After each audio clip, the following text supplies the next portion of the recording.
There was a warm welcome for the UK MPs on their visit to Western Kenya. They were visiting two programmes. In the morning, they met with a community of farmers linked with a scheme known as Send a Cow.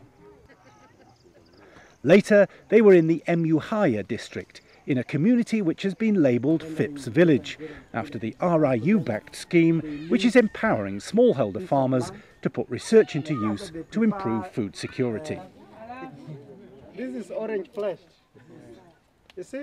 The FIPS coordinator for the region, Benson Maniaji, who controls a network of village-based advisors, or VBAs, explained the success of the FIPS programme in this area and beyond.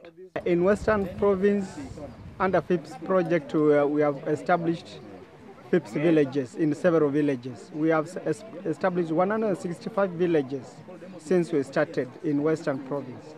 And under each VBA is manning 3 villages. Like for the last 2 seasons, we have reached 37,000 farmers. And this morning we saw 2 small projects, very, very good in their own way, small organic, people growing a lot of vegetables on small sites. But the trouble is they're very small, and the real key is the ability to scale up these projects. And that, I think, is where FIPS really scores, because the pyramidic selling, as it were, that FIPS indulges in with the village-based advisors and so on is a really excellent way of getting knowledge, because it's knowledge that is important here, getting it out and about. What's I think impressed me so much is it's the fact that such small things can make such a huge difference, and it's things that you think, well, why didn't people know this years ago? Why weren't we doing this years ago? Or why aren't we doing it everywhere? Because it's for a very small outlay of money, you can get to people, maybe different varieties of crops which are more disease resistant, more pest resistant, or just telling them, to not plant all 7 seeds in one hole, and to put, to space the plants out will actually, make the land far more productive, far more fertile. Things like that, and spreading that information is just really, really important. It's the key to food security here and to sustainability. So it's really valuable work that they're doing. That one shall have to disseminate to other farmers in order to reach some villages which we have not reached. Well, I was really pleased to see that about half of the village-based advisors are women.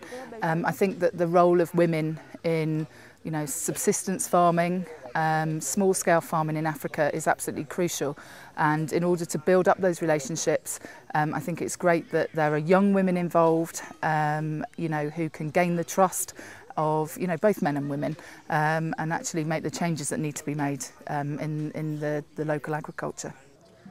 Well, I've liked most of what I've seen. I've been hugely impressed. And what we've seen is a way for people to feed themselves, to be less reliant and moving towards complete self-sufficiency, which has got to be the future for East Africa. The proof's in the pudding. It's working. It's working on a big scale like this, good local community base, but it needs support, and it needs supporting ongoing, and I think this is a real grassroots level project that seems to be working.